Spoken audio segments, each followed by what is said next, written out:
Hey friends, welcome back to a new episode of The Life of a Makeup Artist. Today I am really excited because we have none other than Nick Barose, artist to the stars, beauty veteran. And listen, I am so excited that you're here. I'm so excited too that we're finally I doing know, this. it's been a while. We It's were been a trying for a while. while because Yeah. Nick is always jet setting and all Oh. over the world, but everything works out as when it should. Yeah, exactly. Perfect timing. Perfect timing. How are you? What's up? I am good. I just, came back from family times in Thailand and in LA for 2 months. Oh, So I wow. just came back to New York yesterday. Oh my, Yeah. really? Yeah. Yesterday? Oh, Last night. yes. Oh Yeah. my gosh. Well, thank you. You probably it's all jet lag and stuff. Oh no, I mean I've been rested and I'm super excited Okay. that we're finally doing this. Yay. Okay, so I would love to have you introduce yourself to your new friends. Hi. I'm Nick Barose. I'm a makeup artist and originally from Thailand. I moved to New York in 89. When? In 89. Which month? Um, I think, I don't remember. I have to look at my passport. Right. But to go to school, to go to Parsons School of Design Oh, wow. I didn't know that. for environmental design. Mm-hmm. Because back then in Thailand, I was into fashion and drag and all of that stuff. So makeup is one of the elements Right. of doing drag and putting yourself together. And I really wanted to study fashion, but back then my Asian parents were like, "No, you need something more of a quote unquote real job." Right. So fashion wasn't on the card, and since I like, since it seemed like I also like to like decorate and stuff, so they thought I would be good at environmental design, interior design, and I said yes because it's a great opportunity to Right. come to New York. I Right. have a lot of cousins here, so I went to Parsons, and my department, environmental design, is above the fashion department. Right. But most of my friends are Right. back then were in fashion, so I was always Right. frustrated that I didn't get to do that stuff, but they knew I could do drag and do makeup, so they asked me to help when they have projects that they need Right. makeup. And that's the first time really that I felt like, oh, this could be A thing. a thing, because Right. before it was just like makeup and hair and styling and taking picture on Polaroid, Right. pretending it's a Vogue shoot, Right. you know what I mean? But yeah, so like that was like the first time, and then some of the friends were doing back then. I don't know if they still do that, but like when they had new models that need test shots, Right. so my friend would ask me if I wanted to do the test shoot, and it would be like $50 each. Oh, wow. Okay. And some weekend I would do 4, Right. and that's the best way to earn cash on the weekend, Right. beside waiting tables Right. at my cousin's Thai restaurant Right. during the week. And then one of my friends was, "Hey, why don't you, try to assist somebody, and then you can really get your foot in the door." Right. Well, I want to get into Yeah.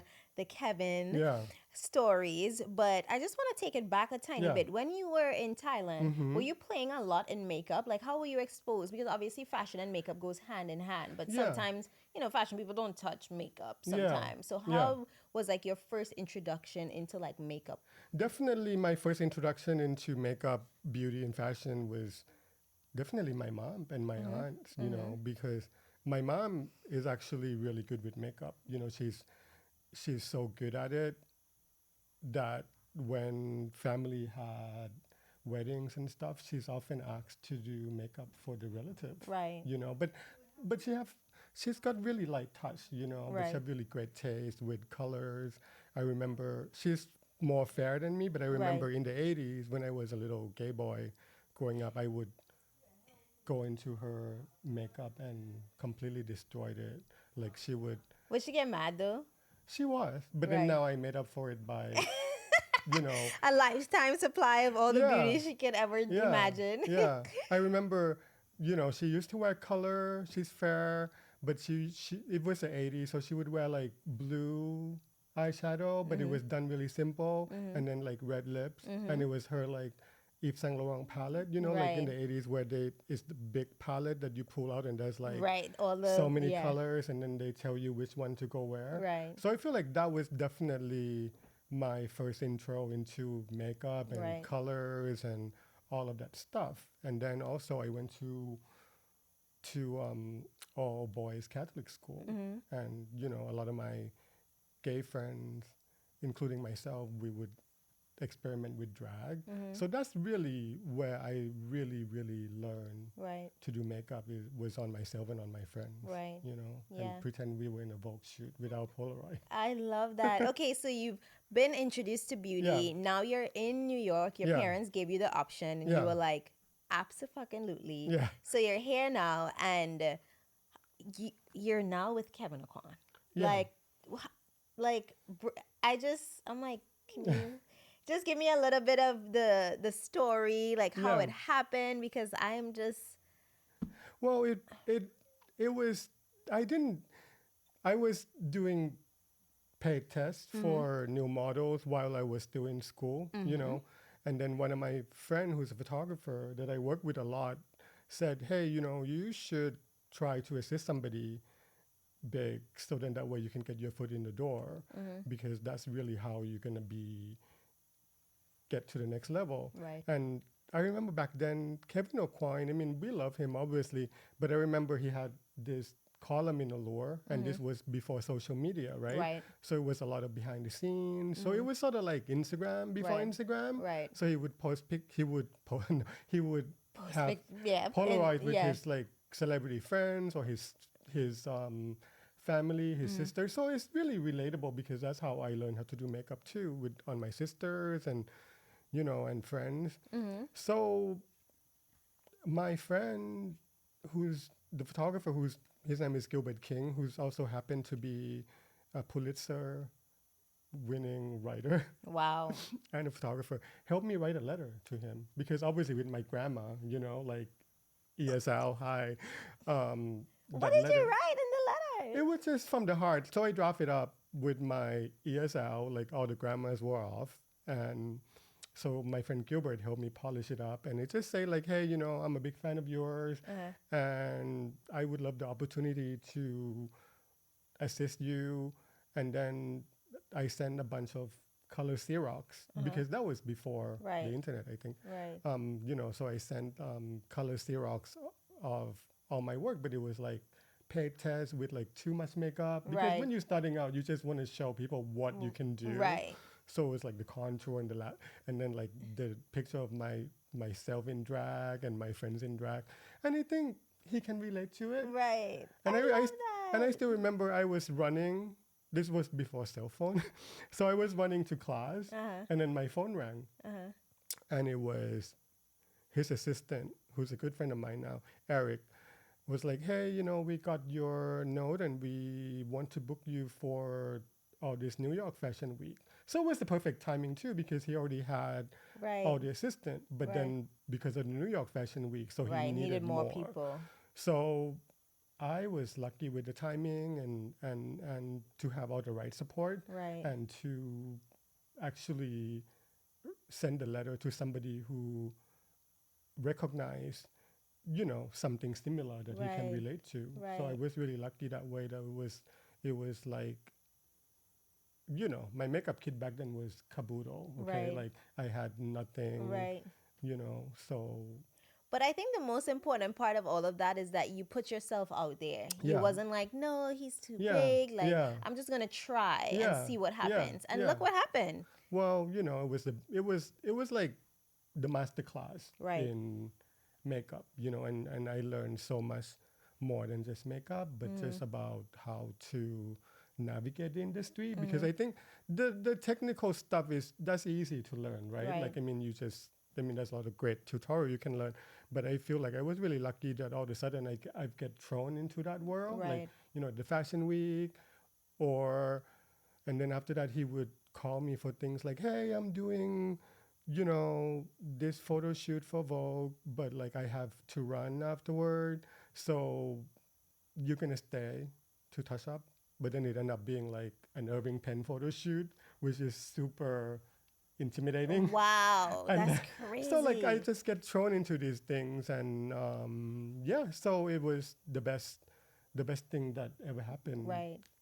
one of the best thing that ever happened, So in my career. besides, oh, sorry. Yeah. So besides, obviously the industry is very Mm-hmm. different now. Yeah. Getting your feet wet, like you said, the technical, you can kind of, figure that out as you Yeah. go. But like, what was some of those things that you learned that was not, like beauty related? Yeah. Just like being in those rooms and having Yeah. to, you're in a room of legends all of a Yeah. sudden, and you were like, wait, like, Yeah. what's happening? Like, Well, the one thing I learned, especially from Kevin, is that it's okay to be yourself. Like, because I feel like we work in an industry that people tell us like, oh, you have to do this, you have to be this, you have to dress this way, you have to speak a certain way. And back then, I mean, I still have an accent, but I mean, you know, but I remember back then looking at Kevin, and I recognized right away that like in the future, I want to be able to do makeup, but also parlay it into like on camera stuff and giving interviews and stuff. right. But I remember my accent was an issue for a lot of people, Wow. you know. But then I've seen, Kevin doing stuff, and that sort of really helped me to hone my skills in terms of not just doing makeup, but also being able to talk about it, Right. even with my accents back Right. then, Right. Wow. Yeah. That's crazy. And now it's just like everybody loves the accent. Oh Yeah, my God, where totally. you Diversity, from? diversity, Where you inclusivity, from? you know? I can't. Well, I mean, when I first started, I remember I was on a contract with a makeup brand, and I was lucky because the PR director for that brand went to school for acting. So she sent me to have a speech coach at Juilliard, where she went to school. And it was the best media training that I ever had because Wow. prior to that, I would always told like, hey, like your accent is a problem, this and this. So it made me feel really insecure. But then I took speech classes at Juilliard, and I got a really great teacher who told me your accent is fine, don't get rid of it, but speak slower and enunciate more. And there's Right. certain sounds that you have to work on. So that really helped change everything, and then now I'm comfortable, Right. you know. So I know that, we have so many choices when it comes to makeup and beauty, but what were some of the brands that you relied on then? Because When the I first options were started, slim pickings. well, definitely Mac, right? It's OG. they have everything. They are a big support of artists, and I remember that I would go to the Xerox place and make up my own card that say professional makeup artist. Oh, And then I love that. you would go into that store, and they would give like I A think little discount. 30% discount. Right. And I remember I had a student credit card. Right. It was $750 limit. That's good. So I bought a Mac makeup kit, Right. and a bunch of brushes. But I remember being in there all day trying to budget my Right. $750 because I had to go do the New York Fashion Week, Right. for the You know first what I time. miss? The pro store that they used to Yeah, have on 22nd. yeah, Yeah. It's yeah. a They're really they're good really store. great supporter of Yeah. artists. Oh Yeah. yeah, absolutely. Okay, so tell me about your like big celebrity break. Like when did you like cuz you're assisting, you're Yeah, doing your yeah, own thing, you're working yeah, with Kevin, but now you're Nick. yeah. You're going to get your own opportunity. So what was that first like you almost like you screamed and you rolled on the floor? Well, the celebrity thing comes from assisting him because obviously Right. a lot of the publicists that these camps that work for celebrities a lot of time they would have new clients, Right. but they don't have the budget for Kevyn Aucoin. Right. So they would be like, hey, like, do you recommend any assistant? So that's how I got my foot in the door. A lot of times you get people who are like on the cusp of being famous. Like I remember my first one was Christina Aguilera when she came out with Genie in Genie a in a bottle? Bottle. So I did publicity packages, Right. photo shoot for them. But I would say the one that's really was my is my signature client from back then, and I still work with now, is Kim Cattrall from Sex and the Yes. City. And I was watching the show like everybody else and a big fan, and then all of a sudden, my agent back then asked me to go do her makeup for like a small event for her to try me out, and that's Right. how it worked with celebrity. You Right. do like some small events, and hopefully they'll use you for big stuff. Right. But Kim was so great; we clicked right away. And then the next thing she used me for was for like a car commercial Right. and like a perfume commercial and big press days for Right. Sex and the City. So it was, I was lucky that I got to meet somebody like that I can Right. learn from. And also back then, when you do celebrities, you're not really allowed to talk about their makeup. Right. It was sort of like a no-no. Right. But I mean, Kevyn Aucoin could do it, but with Kim, she allowed me to, like, I would do her makeup for the Grammys or for different red carpet, and I was able to give interview, and it would run in People magazine, Wow. and it would Yeah. run in Us Weekly in style. So I think a lot of makeup artists, if you're lucky enough to have clients who also celebrate you and want to Right. put your name out there too, Right. then that's really rare. Yeah. Wow. So I love how candid you are on social media. Yeah. If you go on Nick's Instagram and just scroll through the captions, listen, you will be scrolling for hours like you're on TikTok. But let me tell you, I'm just like, we all know that, obviously working in the celebrity world Yeah. comes with a lot of like Yeah. politics. Yeah. What are some of the biggest lessons you think you have learned working in the celebrity world? Because I know a lot of people are like, listen, these people are not your friend. Like you Yeah. have to make sure you're, Yeah. you know? Well, what I learned is that there are some good people. Mm-hmm. You have to kiss a lot of frogs, right? Like, and I've definitely kissed a lot of frogs, and this is my like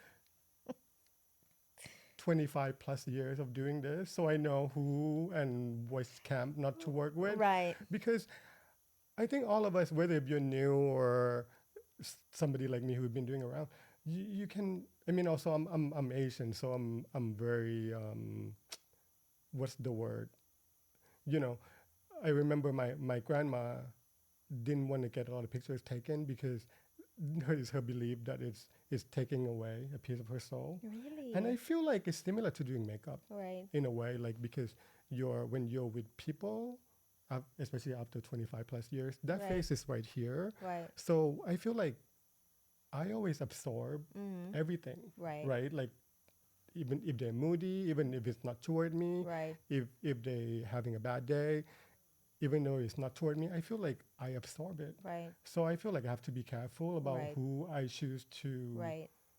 expose my soul to, Right. because at the end of the day, like it's you paid your due, but you have to take care of yourself too. That's a good point. Yeah, So have you ever worked with someone that was like difficult, like you didn't really like yeah. click with? Like how do you deal with difficult clients? Well, I feel like difficult. It depending on. I mean, I can be difficult too, right? Like I mean, I think most artists can be because we're so specific. Right. So I mean, if you're difficult but you're respectful, Right.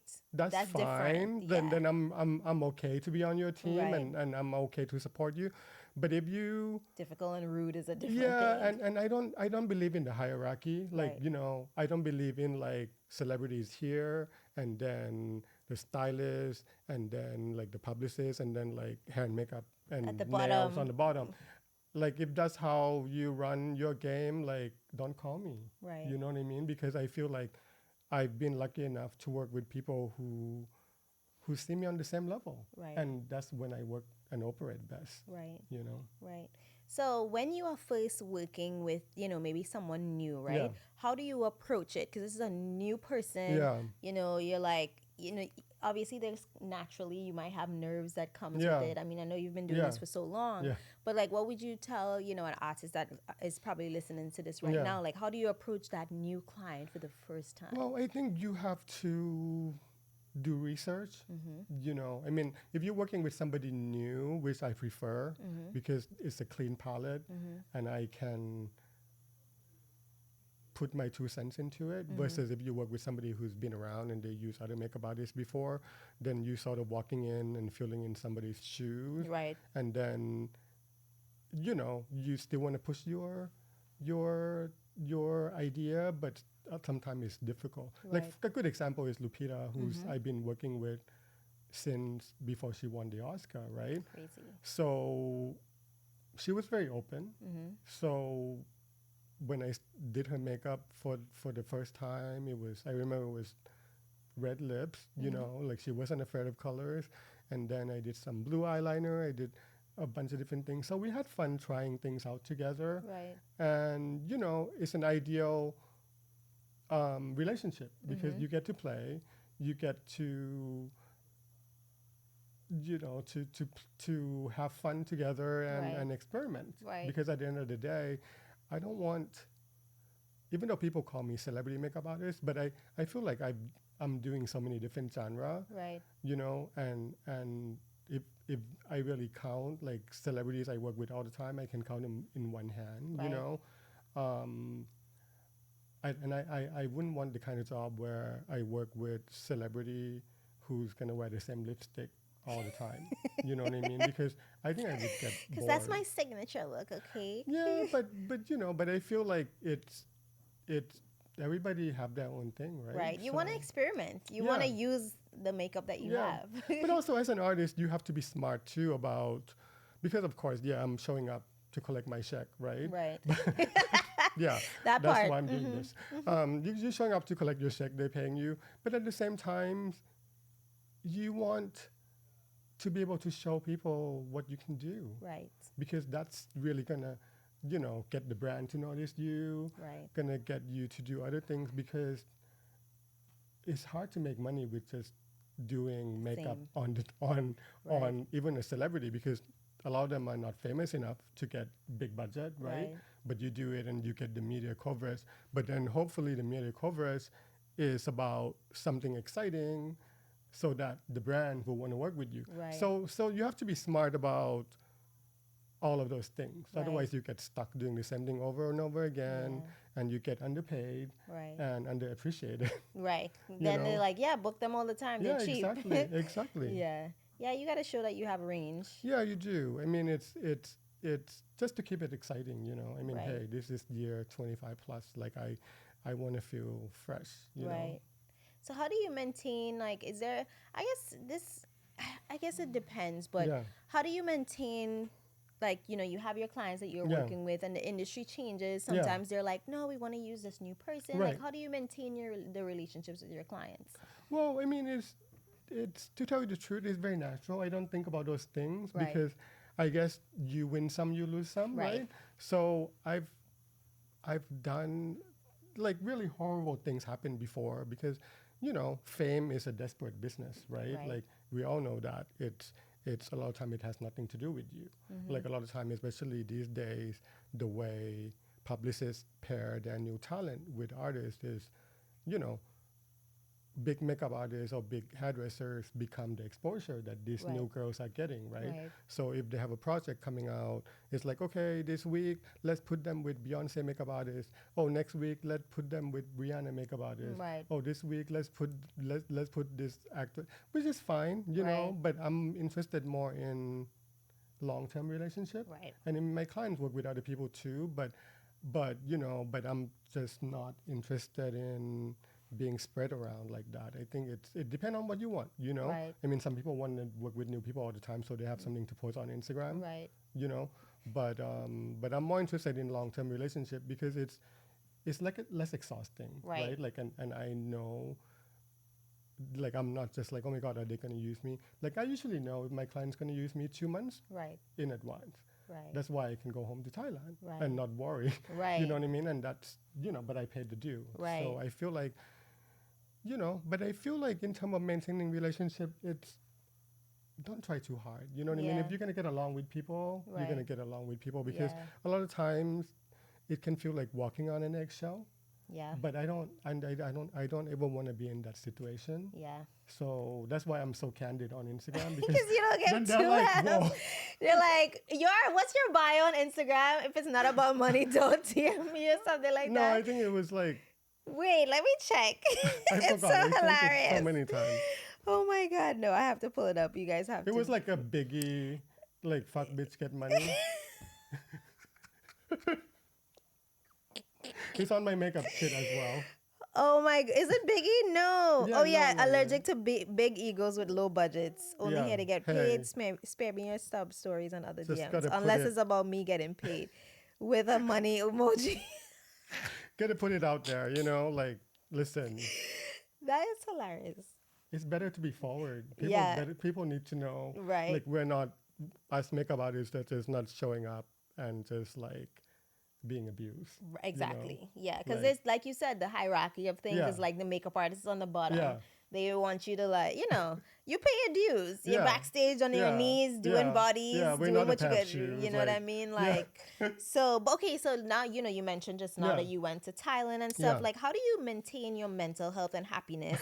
Because being a freelancer is yeah, ups and downs, and like you said, of course you've been in the industry for a while, but there's yeah, sometimes we all go through this like, am I ever gonna get booked again? Like, yeah, what's of going course. on? Like, obviously you know your projects and stuff, but like, Yeah. how do you maintain your own happiness and mental health? I have a lot of hobbies, Mm-hmm. too many hobbies. Like photography is one of them, gardening is one of them. Oh, nice. But I feel like those are the hobbies that feed into my makeup, Right. right? Like I garden and then I get inspired by flowers or, or sometimes I use my makeup knowledge for the gardening.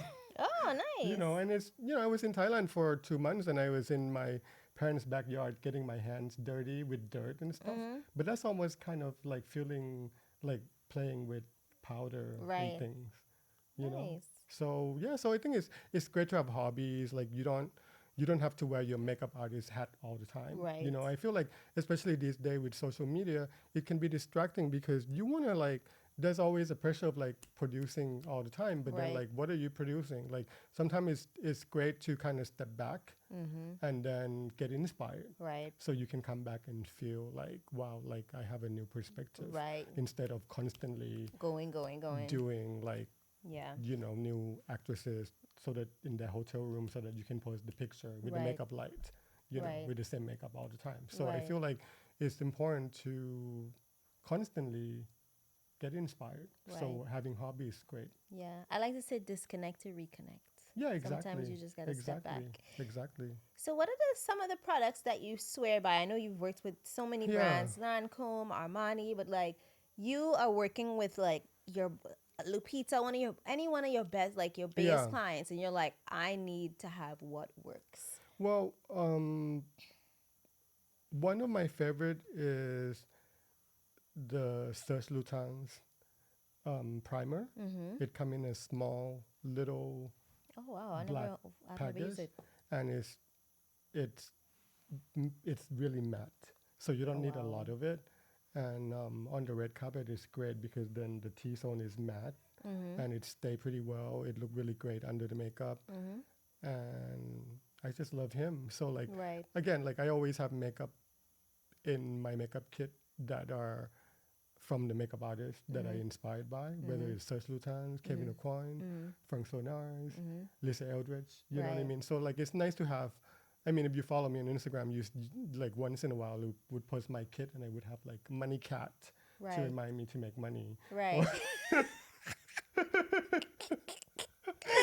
Like I have a like so it's and my clients always love it too because when I show up, it's not just like black towel, you know, everything the same. Like it's always like, oh, here's a new piece of cloth I got Right. from Senegal. You know what I Right. mean? So today my makeup kit is gonna feel very like Senegal, and then Right. like the I next like time it's that. like a towel from like Hawaii. So like I'm bringing a Right. little Polynesian, Right. and I feel like it's also an escape. Right. Like how we're always hurry up and wait, right? Like you Right. go up, you show up to the set, and then you set up, and then what are you gonna do? Right. Like You're I just need, there waiting, yeah, eating all the crafty yeah. that you shouldn't be. I need my toys. I need to feel inspired, and I feel like it's my home. Right. Like I was just in Thailand. That I come back, like I mentioned, and I found a bunch of Indonesian batik Mm-hmm. that belonged to my grandma. What's that? is a batik fabric, Uh-huh. and it belonged to my grandma who passed away. But I went through her closet and I found a bunch of these beautiful cloths.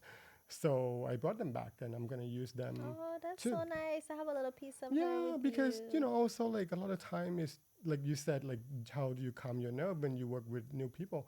Like these things make me feel like it's my home. Like Right. you're coming into my Right. And then you little have your home. stuff that you trust. So Yeah, you're like, and okay, that's a sense of familiarity. You know what right. I mean? Like whether I'm at a photo studio that's really cold, or whether I'm in a hotel room that I've never been in before.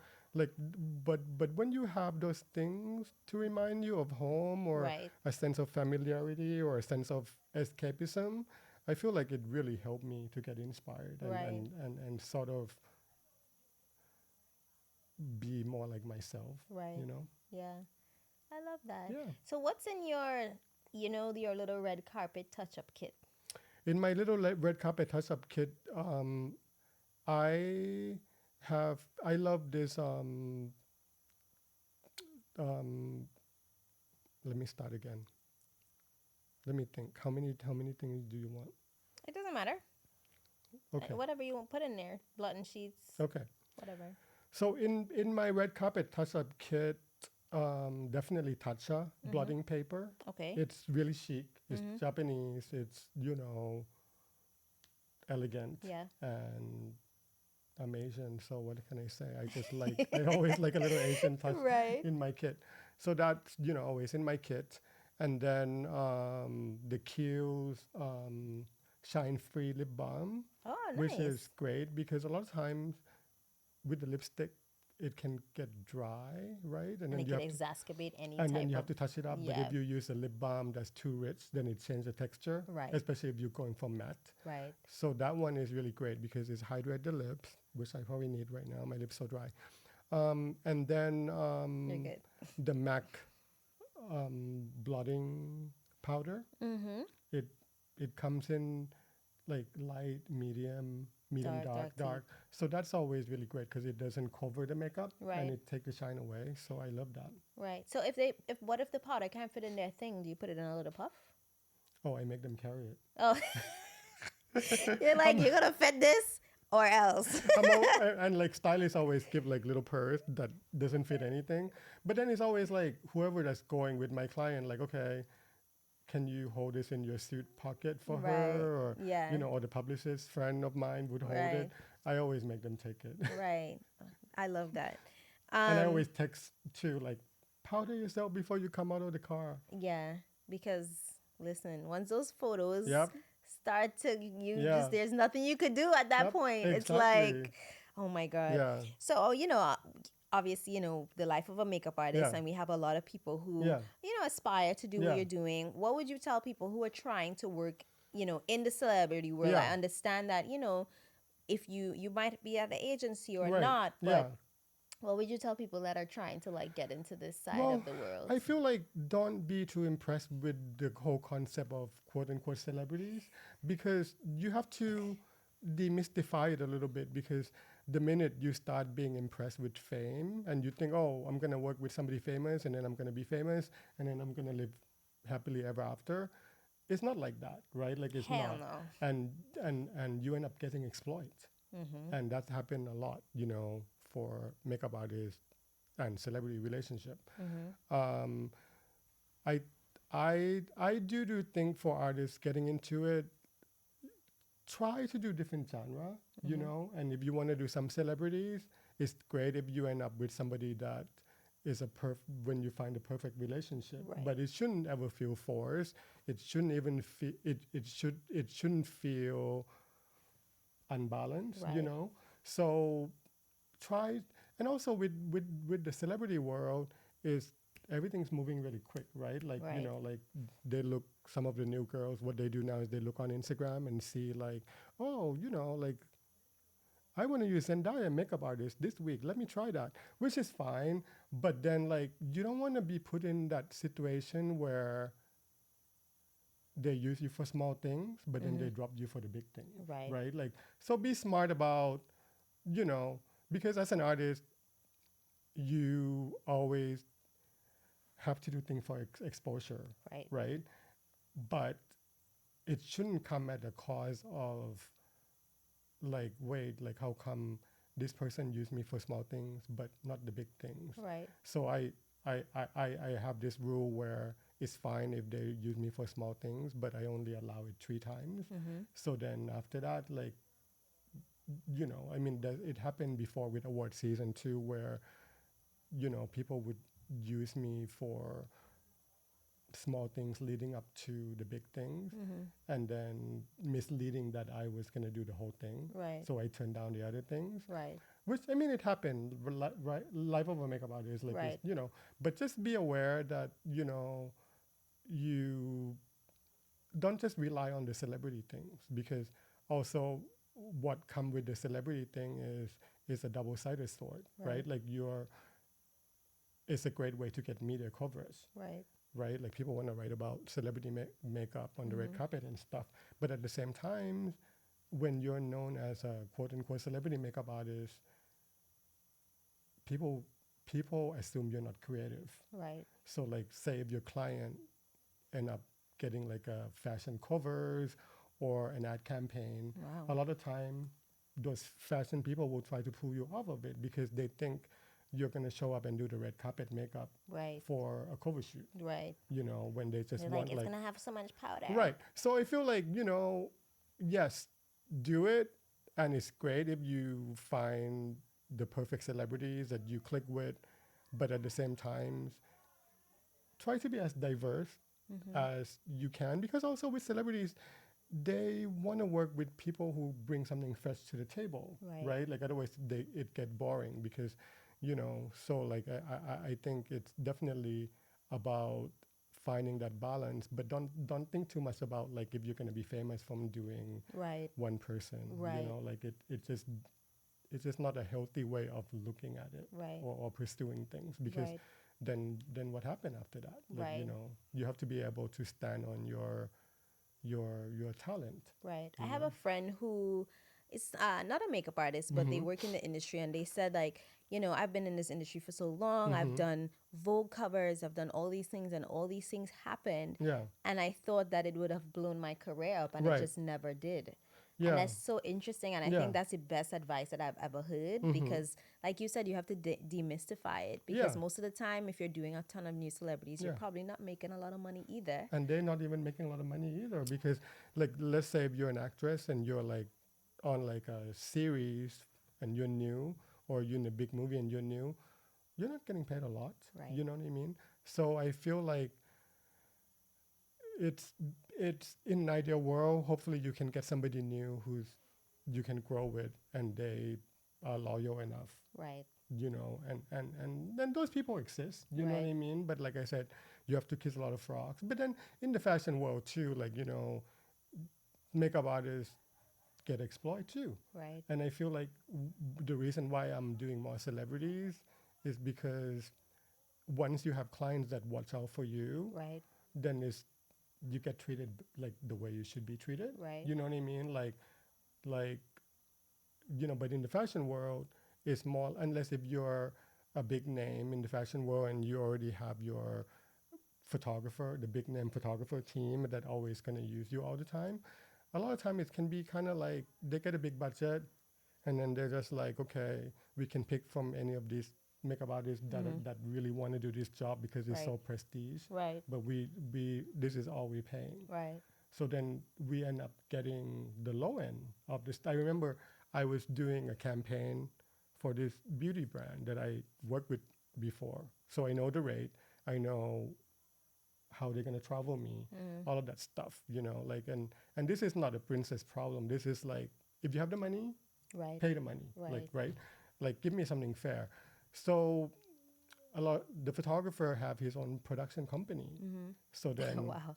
and, Smart. and that happened a lot, right? So then they told me like, oh, this time the usage is smaller, and we can only travel you like economy, blah blah blah, which is fine. Like, if you don't have the money, sometimes I even fly myself Right. for these young new up and coming girls to Right. LA using my miles. It's fine if you don't have the money, but if you have the money and you have the budget and you're trying to, like, you know steal it, Right. So then, but luckily, like I'm, We don't have the budget. yeah, exactly. Right. So then I DM one of the executive at the beauty brand myself, who I'm kind of friendly. When I said, hey, they just reached out to my agent and they said that this time the usage is smaller and they can only do this. Like, do we have a smaller budget this time? And I think it's okay to ask, Right. right? Like, I think, and then the executive was like, nope, we gave them the exact same budget and you should be getting the same thing. So I screenshot it, sent it, and then all of a sudden they're not fighting for anything.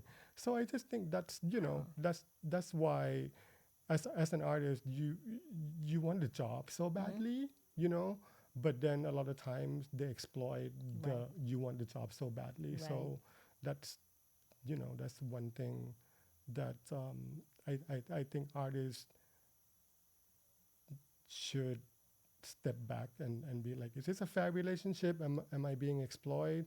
And do you feel good doing Do you it? feel Because you good? know Yeah. when you feel like Yeah. shit, and Yeah. you're like, ugh, I don't want to do this, but Right. I have to, type of Yeah, thing. yeah, exactly. And I think as artists, makeup artists, celebrity makeup artists, that title, it always come with like, oh, diva. Right. But it's okay. Like it's okay to ask for what make you feel good, and it's okay to walk away. It's okay to not do it. Yeah. I You love know. that. Yeah. Wow. So what are you looking forward to for the rest of this year? I know you've been working a Yeah. lot and traveling a Yeah. lot. I know like you get your Yeah. resets when you go Mm-hmm. home, but like what's something that you're looking forward to that's not work related? That's not work related. Well, I want to. Usually, I go back to my to home to Thailand in July or August during the slow month. So I want to go to Laos, which is the country next to my country. Mm-hmm. I've been wanting to go there, and then I also want to do more, you know, redecorating my parents' house where I grew up, Right. and I've been doing little bits of pieces. Every time I go back, my two nieces, they're 12 and 7, Mm-hmm. so and they're really artistic too. Right. So this holidays, I helped them redecorate their bathroom. Mm-hmm. So I did a few paintings of like inspired by the Maldives. Oh, that's fun. So it has like an ocean theme because they love the ocean too. Right. So like things like that, like make my heart sing, Yeah. and I feel like I grew up with really artistic cousins, older cousin that taught me arts and stuff. So I feel like now I'm with my younger nieces and we're Right. playing with colors together and stuff, and it just made me feel good. Yeah. You're kind of seeing yourself a little bit in them. Yeah, totally. Yeah. Oh, well, I am so happy that you made time to come on to the show. I had so much fun. Yeah. Can you let us know how to connect with you, your socials, all the things? Well, I have TikTok, but I'm not really on it. And I feel like I had TikTok when it first came out, but I'm not on it yet again. But on Instagram is Nick Barose. So that's pretty much, I'm barely on That's your Twitter. main, yeah. Yeah, that's my main thing. It's just a lot, Yeah, for it's a now. lot happening. Yeah. Well, thank you so much, and I will catch you guys on the next episode. Okay, Nick, I want to play a game Yeah. with you. Are you down? Totally. Okay, so this is our new segment of the Yeah. life of a makeup artist. It is Yeah. called Beauty Card Revoked. I am asking you 5 trivia questions, Okay. all beauty based, Okay. and you have to get at least 3 right, Oh my God. or your beauty card will be revoked. Okay. This is your beauty card. Okay. Okay, are you ready? Yes. Okay. Okay. All right. So, what beauty tool / household staple was originally known as baby gaze?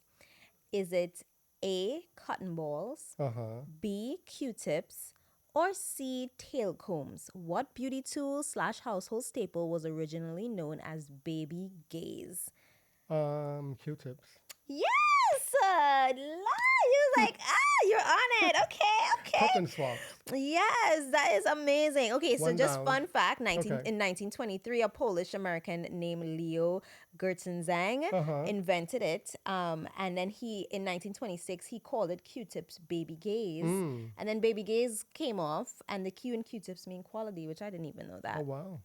Okay, second question. Mm-hmm. What was Elizabeth Arden's real name? Is it A, Florence Graham? Is it B, Elizabeth Taylor? Or is it C, Annabelle Columbus? Definitely not Elizabeth Taylor. So I would say C. I am so sorry. It is Florence Graham. It's Oh, okay. You still have 1 point so I far. love 8 Hour Cream. Yeah, So yeah. yeah, So her name was Florence Graham. So you know now. yeah. Okay, so how did the name Maybelline come about? Oh Lord. Was it A, the name of the founder's granddaughter? Uh huh. Was it B, a combination of a cosmetic creator's sister's name Uh huh. and a core ingredient? Okay. Or was it C, a combination of the name of the founders who decided it over supper? Um. Hmm. Maybe it's Maybelline. So let's say A. No, I'm so sorry. It was the combination of a cosmetics creator's sister's name. Her name was Mabel. Oh. And one of the core ingredients at the time when he first started to make eyeliner was petroleum jelly, so Oh. Vaseline. Okay. So it was Mabel and Lean for Vaseline. I I didn't even love. know that. Yeah. No. I love the mascara. I'm sorry. It's okay, it's okay. You still have time. You still have time. Okay. The ancient Egyptians used coal for eyeliner. Right. And there was one interesting ingredient used to make the coal. Was it sheep fat, What is? sheep fat, Uh huh. goat fat, or pig fat? Goat fat. It is sheep fat. Oh. But aren't they like cousins? I guess they're cousins, but that's what the thing said. It said sheep Okay. fat. It's okay. We have one more. Okay. All right. Who invented mascara? Uh huh. Was it Eugene Rimmel in 1913? Uh huh. Was it B, T.L. Williams in 1915? Or was it C, Mabel Rimmel in 1910? Repeat it again. Is it A, Eugene Rimmel in 1913? Mm-hmm. Is it B, T.L. Williams in 1915? Or is it C, Mabel Rimmel in 1910? C. It's A. Thank you. So now I guess I'll just be gardening and quit. It's okay. I mean, I didn't even know half of these questions anyway, but we still love you, even though your beauty card was revoked. Oh, It's okay. sorry. Thank you for playing our game. But no, you know what? Half of those things I didn't even Yeah. know. Yeah. No, I mean I it's feel good like to it's know. good, fun trivia. Totally. Yeah. And I'm glad. I'm glad. I'm learning a lot today. I'm gonna read it up, and Yeah, a lot of I your viewers too. Yes, it was so much fun. Well, thank you for playing Beauty Card Revoked. Can I have it back? Yeah. You can have your beauty card because you're an OG. You Thank can you. have it. Okay. Thank you guys so much for playing Beauty Card Revoked. Don't forget, we are on YouTube, TikTok, and Instagram at The Life of a Makeup Artist. And I will catch you in the next episode.